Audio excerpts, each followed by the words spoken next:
Good evening. You're watching or listening to Redwood Wonk. My name is Eric Kirk. I'm with David Frank.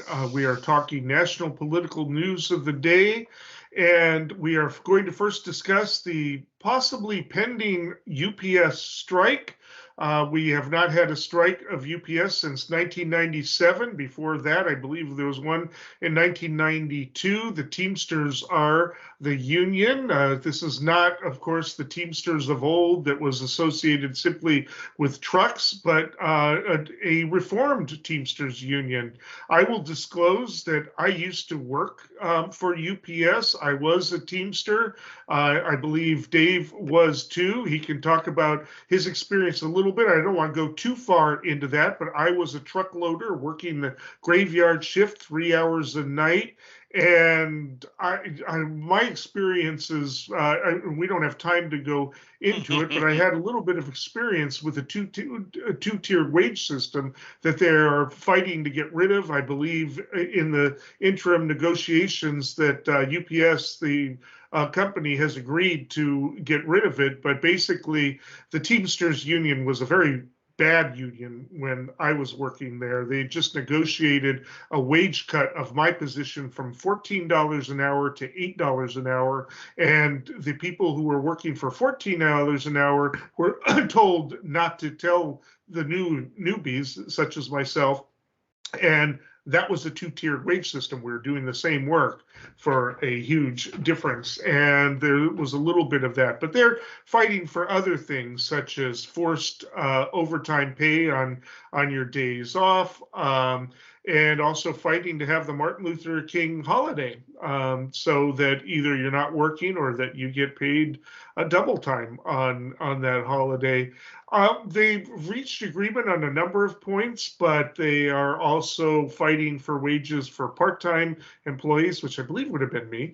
And they are, but the union has authorized, the union rank and file have authorized the strike as of a couple of weeks ago. The union has walked out on management, and there may be a strike. It probably won't last very long. We can talk about why, but UPS tends to be very successful in their strikes. And we can, partly because they are a very important part of the economy, not just in terms of the consumers, but businesses rely on them. I believe 40% of their deliveries are directly to businesses, not just to consumers. And the and the supply chain really depends on this. If their strike was to last for a long time, they could have a real impact on recovery. I believe that the president himself would probably involve himself in an indirect way in this if the strike was to go very long, and he does not have the power to break the strike as he did with the rail workers. So he would probably put pressure on the company because he has probably more direct influence on the company. And on top of it, the strikes have been successful in 1997 and 1992 because people get to know your UPS. We all know our UPS delivery people. We get to know them because they drop them off at our offices, or a person, just like we get to know our post people. So it's one of those things where when you have personal relationships with people, you empathize with them. They aren't these people that are far away, and the rest. We know them in their uniforms. They're friendly, and they delivered our Christmas presents or whatever else. And the strike definitely can't go into September. September is actually considered the beginning of the Christmas crunch. They actually hire more people beginning in September because that's when things really start to take off. I wish we had time to go into more detail about it. I actually wrote a big long piece about my experience in UPS. If anybody is interested in it, please write me at redwoodwonk@gmail.com. I'll be happy to send you a copy of the piece. I wrote it back in the 1990s, and a decade after. But this is very interesting. I think that there'll probably be a strike happening. But I want to hand this off to Dave. I don't think the strike will last very long, though. I think this is a prelude to a strike for Amazon that will probably be more significant in a way. And this is going to be the Teamsters flexing its muscles. I think they want to go out for a few days. Dave. Yeah, I think this is a really interesting topic, and I like the way you presented it. I worked for a very short period of time for UPS back in high school. I was never a Teamster, but I at least saw what it's like on the inside in the belly of the beast, and it's quite the operation. They wash every truck every night, and they just jam it out. So in preparation for having this conversation today, I looked it up, and in fact, UPS delivers about 6% of the U.S. GDP. So figure 1 in 20 economic units in America move through UPS trucks every day, which is pretty wild.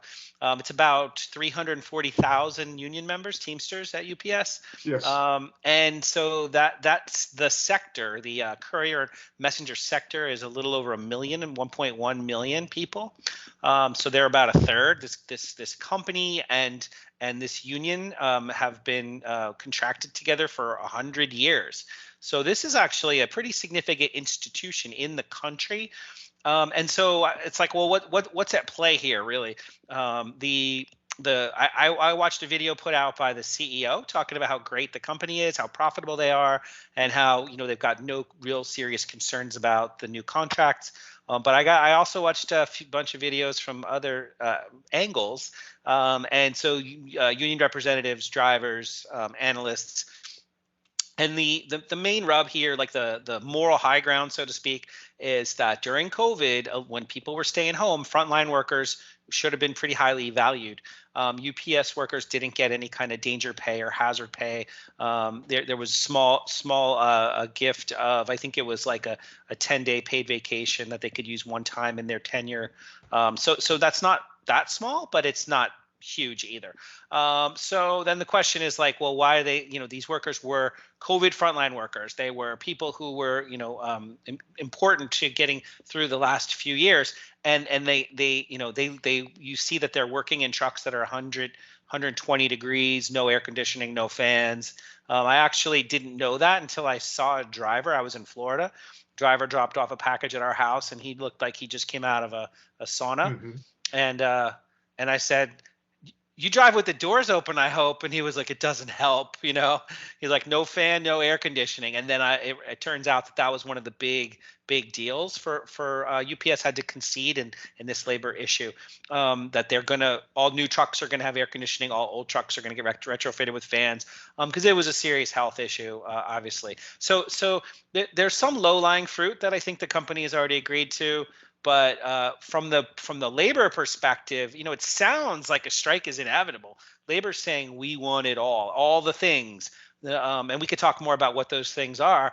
But right. The question is it going to happen? And it really does seem to me that even in that past strike that you talked about, where it was just 2 weeks, after 2 weeks, the company did provide what the people were asking for. But since then, under James Hoffa Jr., the union was people you've used the word corrupt, but really the union was very tight with the company, basically. And the union capitulated to company management view of the world. But this union now this new union leadership that was removed recently and replaced wants to take a stand. And it's so it seems like a strike is inevitable.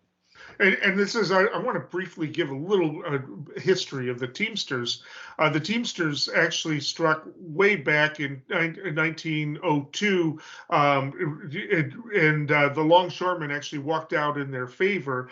The Teamsters were the first to walk out in support of the 1934 longshoremen strike, famous in San Francisco. I actually took a tour on the waterfront of that strike recently. and which was like one of the most successful strikes in the history of the country. The Teamsters later became somewhat corrupt and were actually kicked out of the AFL-CIO in the 1950s. Jimmy Hoffa later, all of that became associated with corruption. When I was in the union, that was 1984. There was an organization called Teamsters for a Democratic Union. I was actually, for the brief time I was in it, I was involved with that. It was the only union in the country to endorse Ronald Reagan. And that was the union that negotiated over literally what I'm told 3 martini lunch, the pay cuts that we're talking about, the concessions. The Teamsters for a Democratic Union elected a man named Ron Carey later on in the early 90s that actually led to the successful strikes, 1992. Unfortunately, Carey got himself into a little bit of trouble himself and was out, but even his successor led the strike in 1997, and then we had this Hoffa Jr. situation.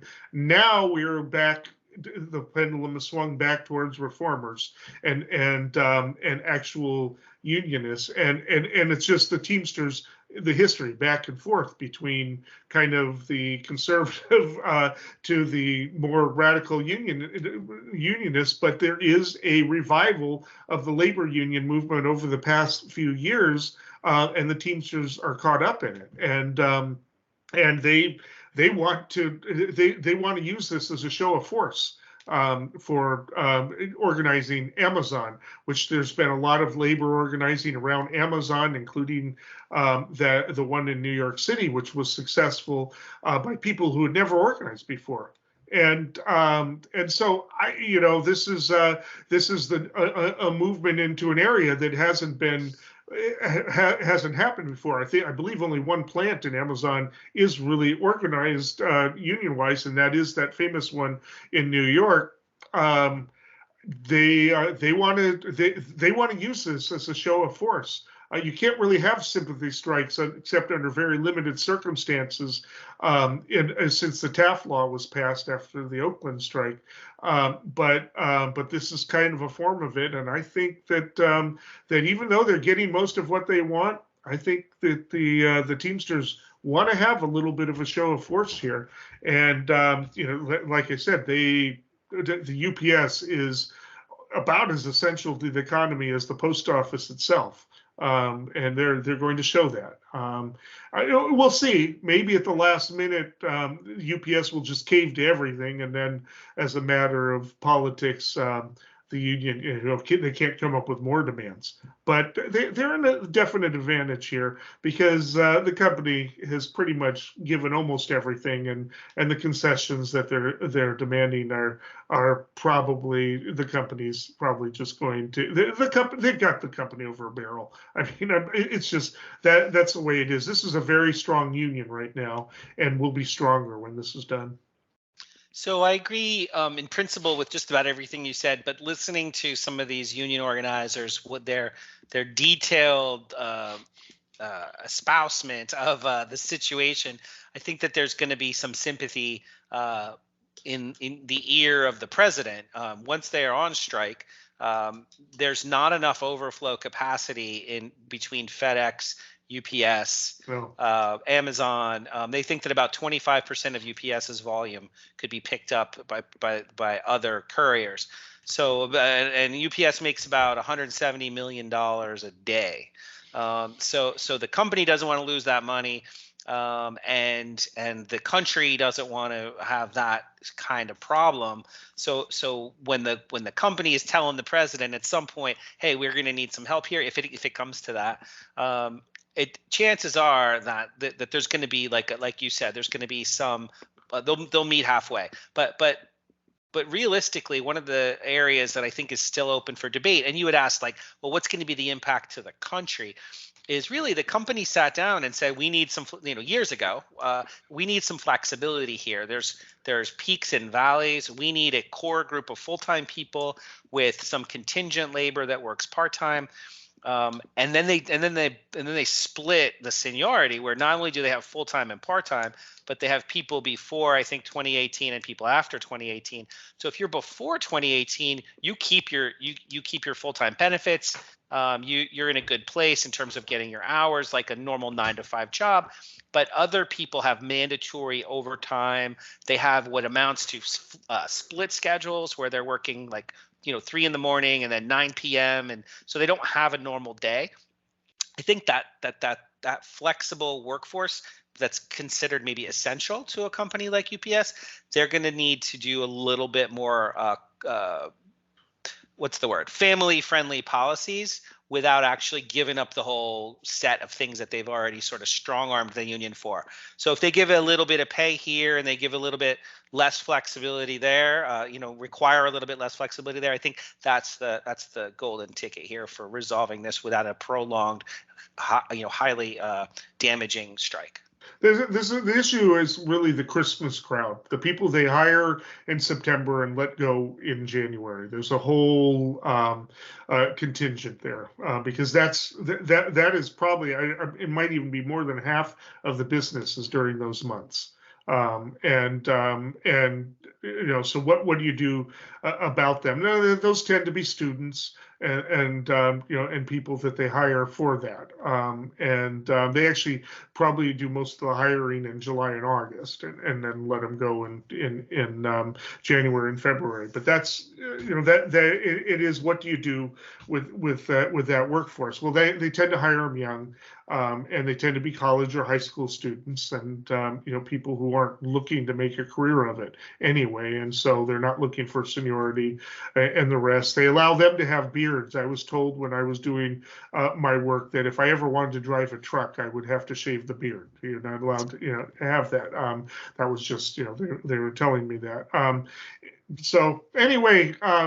We will see what happens, but I think it'll be a short strike if there is a strike, and show of force, and that'll be that. All our allies agreed Ukraine's future lies in NATO. Allies all agreed to lift the requirements for membership action plan for Ukraine and to create a path to NATO membership, while Ukraine continues to make progress on necessary reforms. But we're not waiting for that process to be finished to make the long-term commitments that we're making to Ukraine's security. Mr. Zelensky and I talked about the kind of guarantees we could make in the meantime. And so today, the long-term commitments we're making are backed up by the notion that in the meantime, we're going to provide security to Ukraine for its needs and against any aggression that may occur. Today, the members of the G7 are launching a joint declaration of support for Ukraine to make it clear that our support will last long into the future.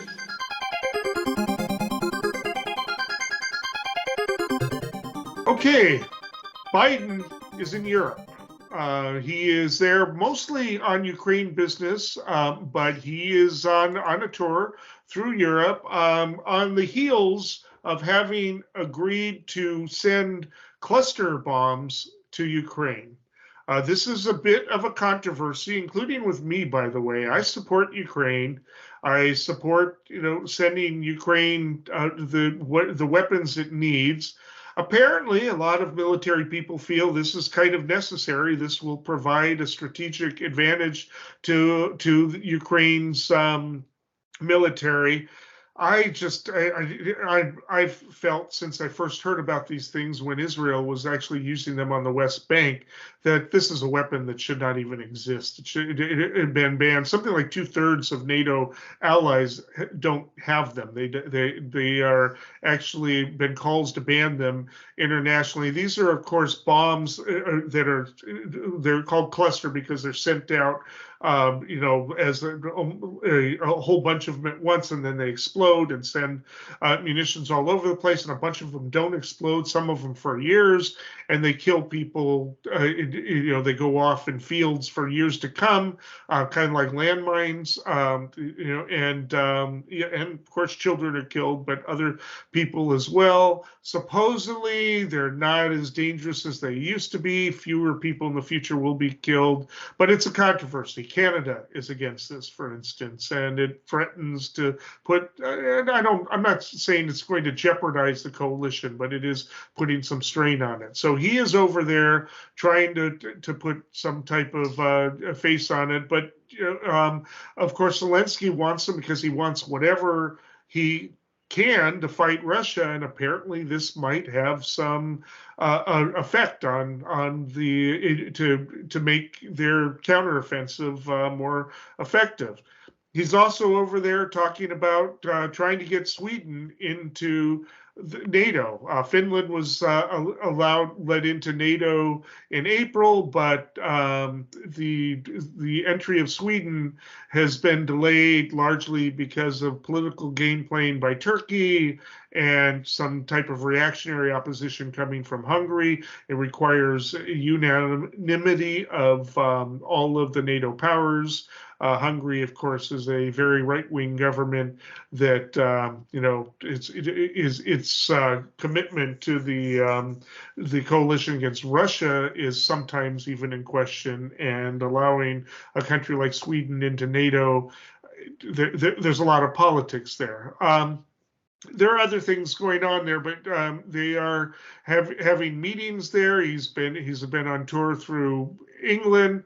So far, not many gaps or anything like that. There are always concerns about that because of his age. He's running for re-election and the like. I mean, Fox News and the right-wing media will always find something, but they haven't found a whole lot so far.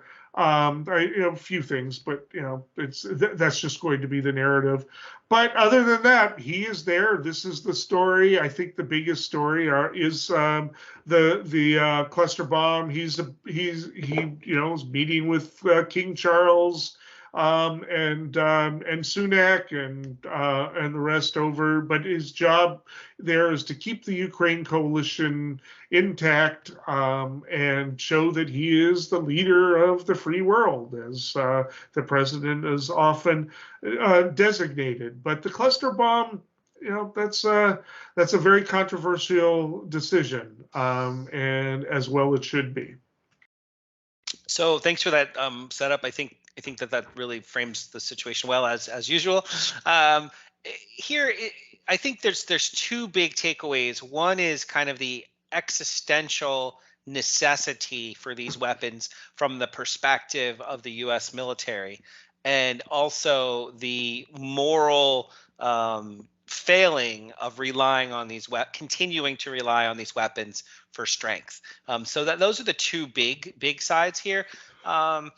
In part, the president probably would have had a really hard time approving these weapons under normal procedures, but the White House chose to bypass congressional oversight here by invoking a provision of the Foreign Assistance Act that allows the president to disregard the law, basically the quote arms export restrictions, if he deems the aid to be a vital national security interest. And so the U.S. has already sent over 2 million artillery shells to Ukraine. And these are, single use shells that like with one explosion. And they're going through them so fast that what they've decided to do is tap into the vast reserves that the United States has stockpiled. So, depending on the source you look, I checked out Human Rights Watch. I looked at the military's own analysis, the Congressional Research Office. I looked at a bunch of places. It appears that we have about 5.5 million of these bombs, these artillery shells. Inside those shells are approximately 730 million submunitions. Yeah. So you're looking at, depending on the particular piece of weaponry, up to 100 of these small little explosions that are going to be produced per shell. And the one of the key takeaways why there's such a human rights question here, why people like Barbara Lee, for example, has said that the risk is too great, and many others have come out on the side of saying it's just not. Senator Leahy and Senator Merkley, a bunch of people are saying like, look, the reason there's a convention on cluster munitions is because these are just immoral to use at all. And like you said, 2/3 of NATO have joined that treaty to not use these because they indiscriminately kill civilians.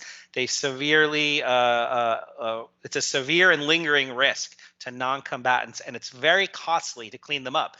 there's documentaries produced about how we're still cleaning up Laos because of the indiscriminate use of shells, and that's even in a country that we weren't even technically at war with, but there's still people dying every year in Laos, 50 years later. So it's, or at least being maimed. Children see these colorful little things and they touch them in the field and then they blow up. So it's really ugly. But one thing I'll say here too, just to put a finer point on the reason why, in theory, it was necessary, is because despite the dud rate, which we could talk about, it's pretty technical, but despite the dud rate, the bottom line was, according to Andrew Sullivan, White House National Security Advisor, he says, quote, "The argument I'm making is that Russia has already spread tens of millions of these bomblets all across Ukrainian territory. Yes. So we have to ask ourselves, is Ukraine's use of cluster munitions on that same land actually that much more of an addition to civilian harm, given that the area is going to have to be demined regardless?" So I think that, push comes to shove, if you disagree with the president or agree with him, I think that's the bottom line, is that we have an impasse where there's a lack of firepower, and this is a solution off the shelf. And I think that was, it was difficult decision, but I think it was the one that they decided on for a valid, rational reason. There are also apparently some really solid strategic reasons for them. They can be used in ways that regular munitions can't. I mean, and there's I read them. I've already forgotten them. But it's just they're easier to use. They don't require certain things that regular munitions require, or something like that. They can be used more flexibly. They can be transported more easily. And as you noted, the dud rates have been reduced with improved technology and production. I get it. It's just, this war isn't ending anytime soon. And it's just we are sliding as into this deeper and deeper, and it's just not. It doesn't look like. It just doesn't. We're not seeing an end game here anytime soon. But if it does turn the tide, maybe it does bring us closer to that. I don't know. I know that the military experts are saying, yeah, it could make a big difference on the front.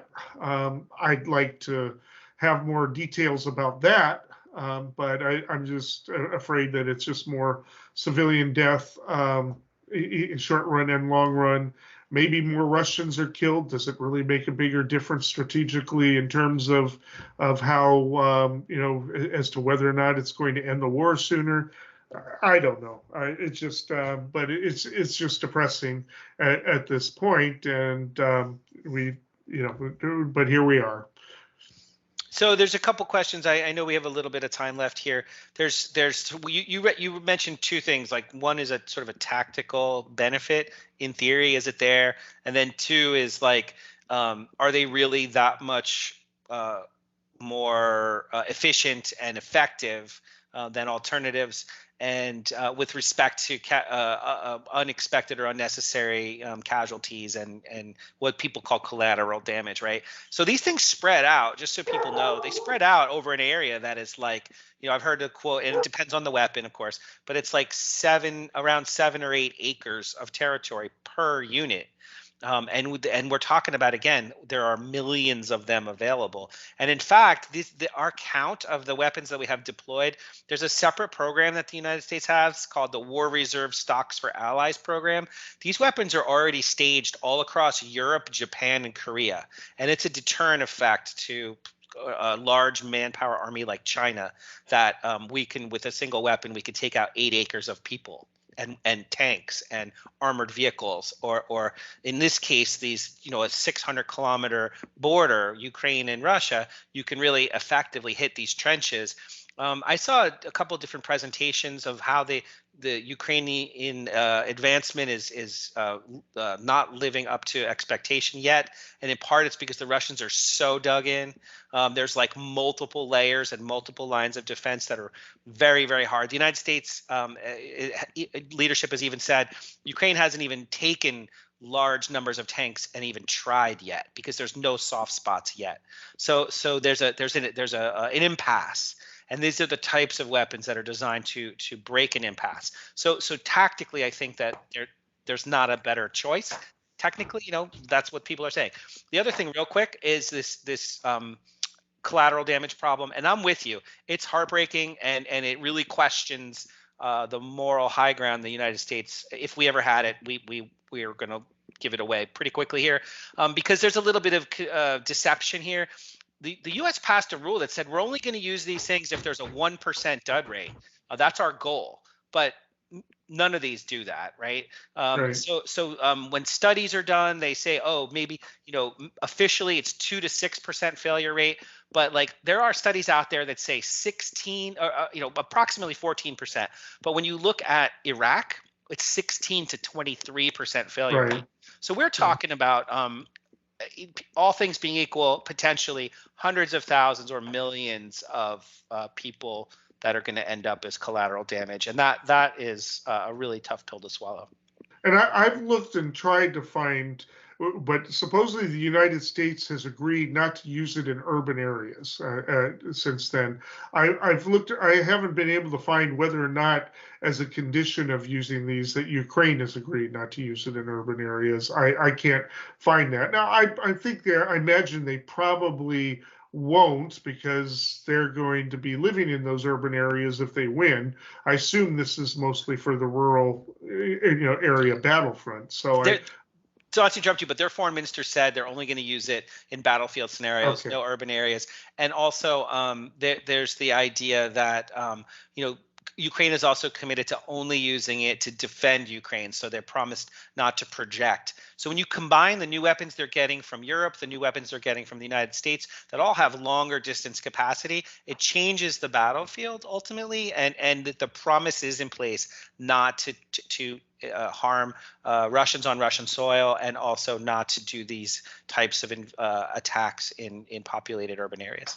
Now, of course, other issues. Biden is also trying to maintain unity in the Ukraine coalition. Turkey has its agenda before it allows Sweden in. Hungary, of course, has its issues, and there's talks now of Zelensky wants a timeline as to when Ukraine can be in NATO. Of course, that's a big, huge controversy, because if you believe some elements of the left, and this is where I part with the left, even though I consider myself to be largely part of the left, is that it was the notion that Ukraine could be in NATO that led to this war, right? But Zelensky wants a timeline. Everybody is like not wanting to give him a timeline, or if he could even ever be in NATO. But entry into NATO seems to be, the big issue. How does Biden handle this?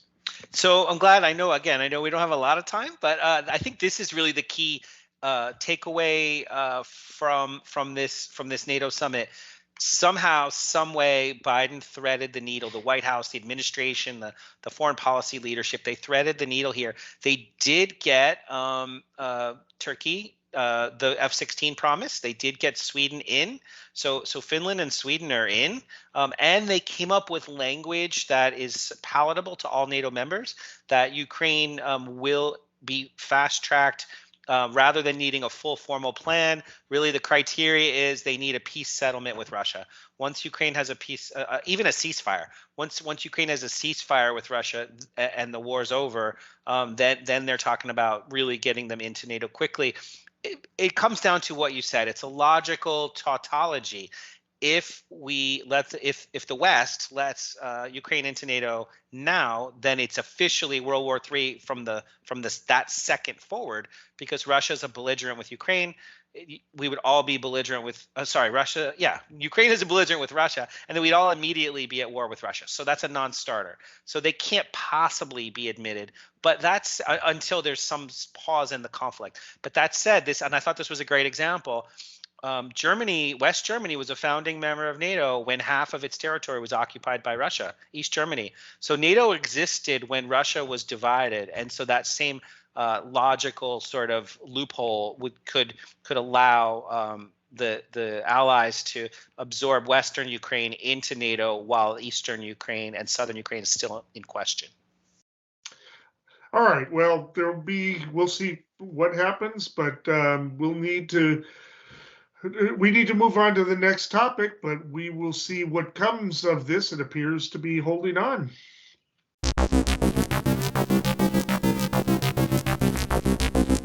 They can find $1 billion judgment against you if you commit hate speech. But just to remind everyone watching, there's no such thing as hate speech. Hate speech is speech people hate, usually the people in power. The truth is, all speech, except speech that encourages people to imminent illegal action, like go shoot that guy. Short of that, there's no hate speech. All of it's allowed under the United States Constitution.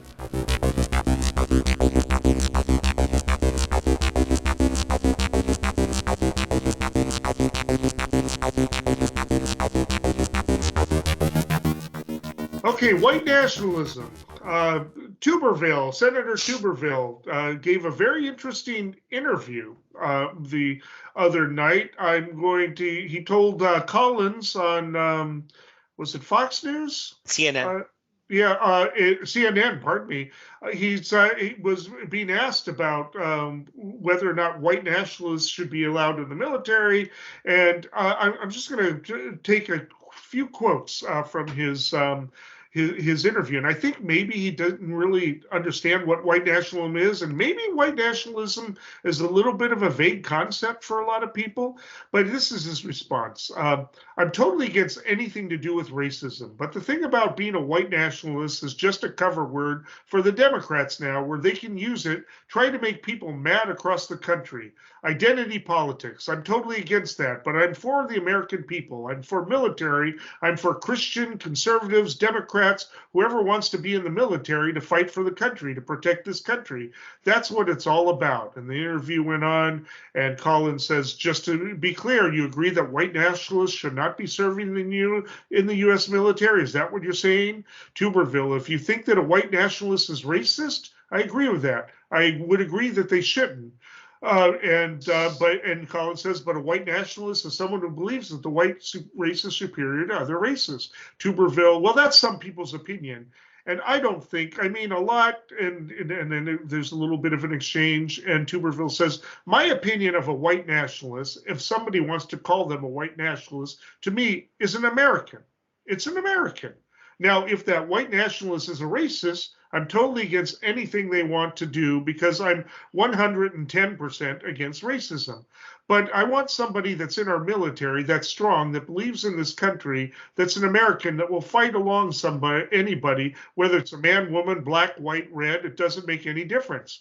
And I'm totally against identity politics. I think it's ruining this country, and I think the Democrats ought to be ashamed for how they're doing this. And so and then he goes on to be questioned. You think white nationalists is American? It's identity politics. He dodges. And then a couple of days later, I think he finally clarified after his aides. He says, no, I'm against white nationalism after he's thrown under the bus indirectly by everybody else in his own party. And it may be that he really didn't understand what white nationalism is, but how long has he been in politics to not understand what white nationalism is? And maybe he doesn't want to understand that because Republicans do have the white nationalist vote, and he's trying to play the fence and try not to offend that 2 or 3% of the Republican vote that identifies as white nationalists. I mean, this is, the burden they're in, because in close elections, they need the white nationalist vote. They just do. I mean, that's it. And Trump has called himself a nationalist, not specifically a white nationalist, but he said, sure, I'm a nationalist. That means a patriot, right? This is the bind that the Republicans are in. They need those votes. They've got a dog whistle, and I think Tuberville is just finding that he's not quite as effective as some other politicians at dog whistling. This was he may not do another interview on anything other than right-wing media for a while because he got himself backed into a corner. But what does this say about where we are at in politics? I don't think the majority of people consider themselves I don't think very many people consider themselves to be white nationalists. They might have beliefs in which they identify, that are actually white nationalistic, but I don't think they call themselves white nationalists. Yeah, the question is we need to define the term. Totally. So thank you for teeing that up. I think I won't get into Tuberville. I think you hit the nail on the head here in terms of the analysis that he was speaking a language he was comfortable speaking to supporters and to media that are not so critical. But when he's out there on mainstream media and speaking to people, thoughtful, knowledgeable people on this subject, whether it's lay folks or whether it's security experts or whether it's academic experts, definition of terms here is everything. And so I went to two sources. I went to the European Center for Populism Studies. They sort of traced the term, and they basically are saying white nationalism is a term that originated among white supremacists as a more palatable euphemism for white supremacy. Broadly speaking, people who claim to be white nationalists want to achieve an ethno-state of and for whites, but they do their best to not claim about any other race being inferior. So it's not they very much reject even talking about supremacy. Instead, they really are looking to defend against white replacement, which is the idea that the white race is being squeezed out of existence through its own low birth rate, and among other things, immigration. And so it's more of a pan-nationalism across, it's a multinational cultural phenomena that's sort of reactionary. So that's from the European Center of Populism Studies. But basically, they say it's a remedy for an anxious population that's in fear of an uncertain future. And that once the internet came out, they began to network and they kind of came out of the woodwork. And that coincided, I'm adding lib here, this isn't what they've said, but this is sort of what's coincided with the Trump's Make America Great Again. So rather than looking at it just as a definition, let's look at it as what is it actually in the U.S. So there's a Brookings Institute study called Christian Nationalism Survey. So we're talking about these Venn diagrams of people that are self-proclaimed white nationalists versus sympathizers. 1 in 10 Americans say that about themselves that they are a white nationalist. Another 20% say they are supportive of multiple aspects of white nationalism. So that's 1 out of 3 people in America. Roughly 2/3 of the people who self-proclaim to either be an adherent or a sympathizer, they say that white supremacy is no longer a problem in the U.S. Now, if you look at it on the flip side, about 2/3 of the people who don't say that they're white nationalists say that it's still a problem. And so in part, that is because about close to 1 out of 5 Americans agree with that statement. Because things have gotten so far off track, true American patriots have to resort to violence in order to save our country. So that's 1 in 5 almost of all Americans. If you look at just the white nationalists, adherents, which is 1 in 10 people, about half of those people agree. So we're talking about that's 1 in 20 people that are white nationalists and say that it needs to be violent. So this, I'll say one last thing here. 73% of people say they're worried about extreme Republicans and white nationalists promoting hate towards immigrants and minorities. That's Black Americans. 71% Asian Americans and 67% Latino Americans. So if you are non-white, about 3 out of 4 people say there's a problem. So there is a problem. The question is, can we even talk about it? And so I think Tuberville's coming to the fore and saying this is not a problem. It fits with this study that says, yeah, two out of 3 white people say it's not a problem, but 3 out of 4 non-white people say it is. And so we should at least start by talking about it openly. And I think that's what he kind of fell into that trap. Yeah, I mean, in theory, if you just look strictly at the ideology, it's possible to be a white nationalist and not be a racist in the sense that you don't believe that white people are superior to other groups, just as it's possible to be a black nationalist and not believe that you're superior to white people, for instance. It is possible because black nationalists are people who believe that they are being assaulted as a culture and need to separate so that they don't become diluted and destroyed by the oppressive overall culture. And so it's possible, even if you're wrong, to believe that white culture is being replaced, that you need to preserve the European or Western values, blah, blah, blah. In theory, it's possible to believe that and not be racist, right? So Tuberville could be that. I don't think Tuberville's that deep that that's what he was saying. I think that he was just trying to dog whistle and being real bad at it. But in theory, you could be saying that. Nationalism, of course, isn't necessarily fascism. Nationalism is a component of fascism, but it is an essential element of it. And that is, it is where you believe that there is a certain group of people that need to establish a certain regime, a certain state of political being. And if you are saying you are a white nationalist, that means that there needs to be a structure, not even necessarily excluding people of colors, but wrapped around values that you associate with whiteness, whatever that means, whether you call it Western or whatever, because you're worried that those values are being diluted. And so that is, they probably don't like it. It's probably vulgar to them to say white, but they would probably say, I'm a Western values nationalist or something like that. They would probably prefer that term. And then they would probably, proudly say, look, Mr. Fuentes, or whatever his name is, who's of the Proud Boys being,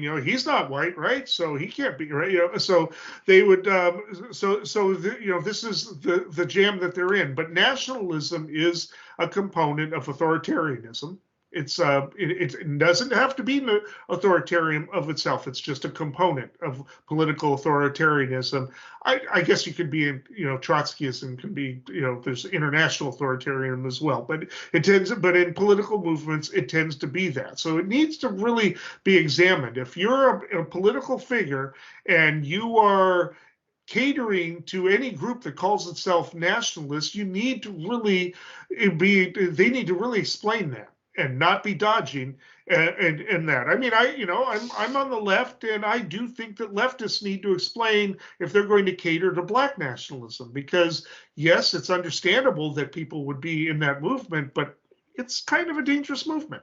It was. Malcolm X himself said, yeah, I should not, before he was killed, said, yeah, it's kind of a dangerous movement. I've left it. It's got some problems. And so, but when it's backed by the full force of society, and you've got somebody like Senator Tuberville, there were no senators that backed the Nation of Islam. But when you've got somebody like Senator Tuberville saying, yeah, they're not necessarily racist. I mean, what do you mean by that? Or, it depends on, it's just Democrats kind of pushing that and it being ambiguous. I mean, it shouldn't have been enough that Mitch McConnell came out and said, oh, I don't like racists, or I'm opposed to racism. He should have been slammed for that. He should have said, Senator Tuberville needed to be really clear about it, and his being mealy-mouthed about it was very irresponsible. And, but if the Republicans push that too much, they're going to lose that 3 or 4% of the vote, or maybe even larger for all we know. So I think it's interesting that this was with Senator Tuberville. This was in the context of him holding up generals and officer appointments in the military. Right. I think he's holding up about 350 or so officer appointments. Yeah, the Marines are leaderless right now. Yeah, and he's saying it's because and it's a broader context. We'll probably talk about this next week, because it's a bigger conversation. But the idea is that Republicans and Democrats both just want to pass the funding bill, pass the appointments. They got some important, they want to just get the military, check the boxes. Are they funded? Are they staffed? But there's an ultra right wing group that's saying, subset of Congress that's saying, no, we want to address LGBT issues. We want to address a bunch of the other cultural issues that are important to our supporters and our voters. We don't want, politically correct military, ... Senator Tuberville is saying, look, I'm in the minority party here. I have the power to hold things up. I'm going to hold them up. And I think there's like 1,200 amendments on the table. And so they're calling it a Christmas tree budget.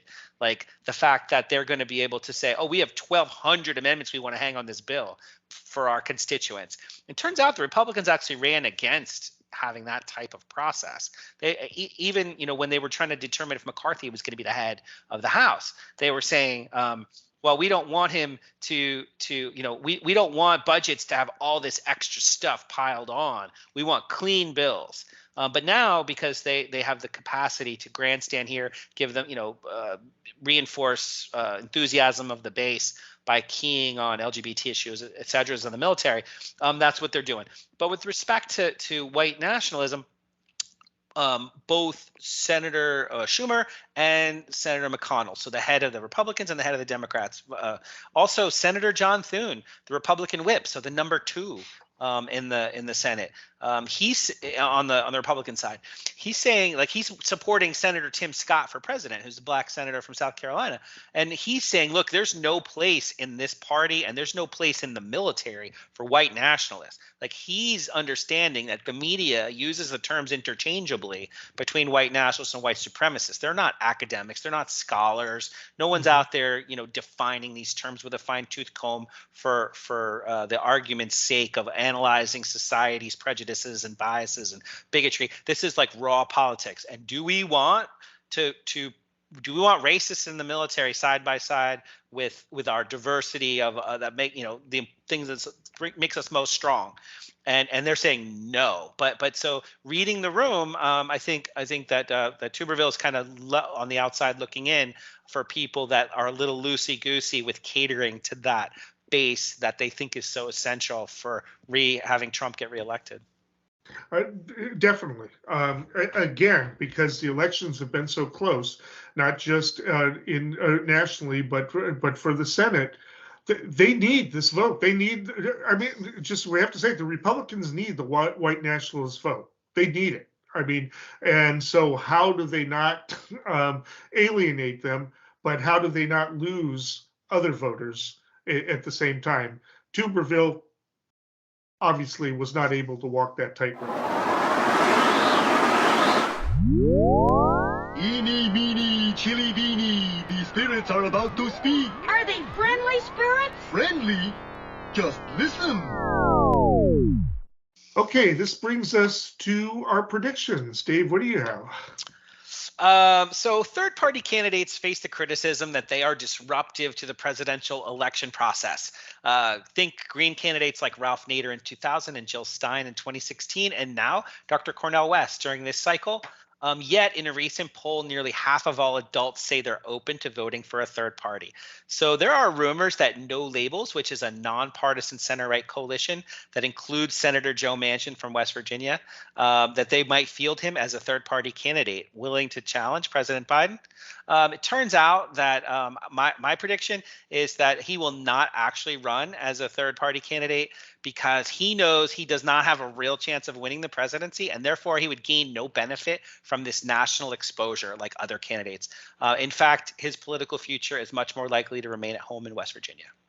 All right, and we'll have to talk about Cornel West at some point too. That's a growing concern for Democrats. Well, I'm going to make a prediction about the Supreme Court and ethics around that. Now that the ethics concerns have reached the liberal wing, Justice Sotomayor has some questions have been raised about a staff member of hers pushing her sales of her books ahead of her speaking engagements at universities and the rest, saying that they should probably stock up on more books because her fans and people interested will be disappointed if they run out of the books. Kind of iffy. I don't think they've broken any laws, but that is very questionable.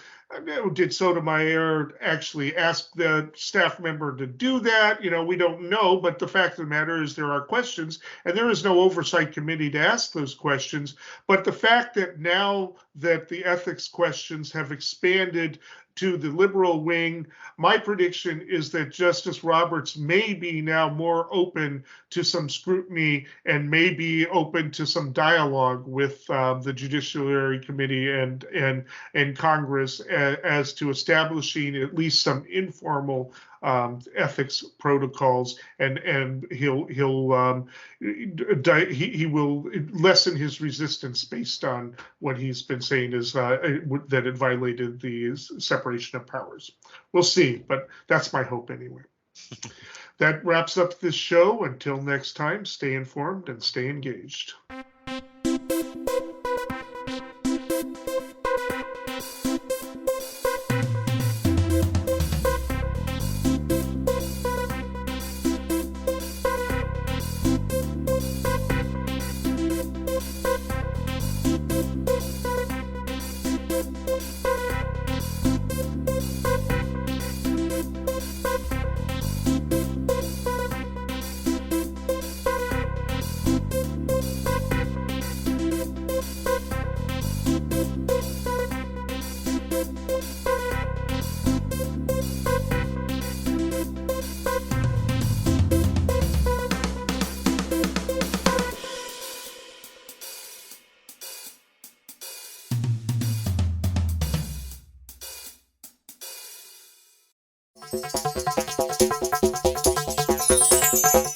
I've made mistakes. I mean, every time somebody says I made a mistake, they do the polls and my numbers go up. So I guess I haven't made any mistakes. We showed up and we demonstrated that we would not have our voices silenced by a Republican Party that across the country had a singular intention on suppressing the right to vote. Some Democratic senators seem to imagine they could just break the rules on a razor-thin majority. Nothing would stand between them and their entire agenda, a new era of fast-track policymaking. The Republican Party moved very far away from reality. And the fact that you got colleagues of mine in the Senate who refuse even today to acknowledge that Donald Trump lost the election. How do you deal with that?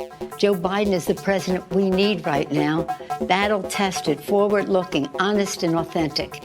He has never forgotten who he is fighting for.